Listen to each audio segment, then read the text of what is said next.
Nevidljiva priča ili priča o slovu lj.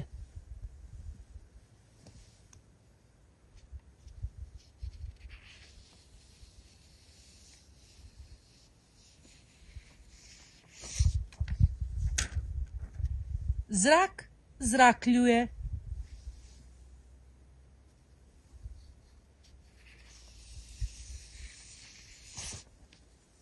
Pričom pričljuje.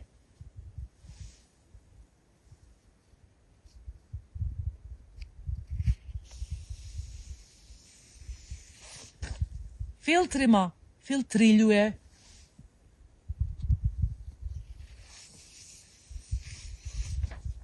Morima morljuje.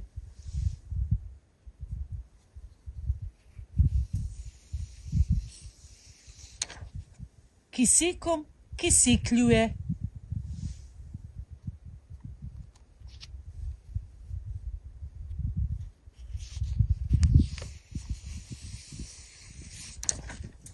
Plućima plućljuje.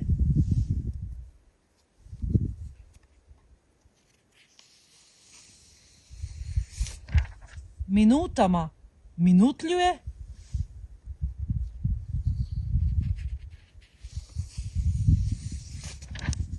Maglom magljuje.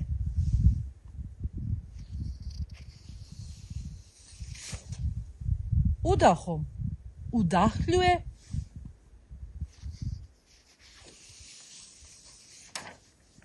Izdahom izdahljuje.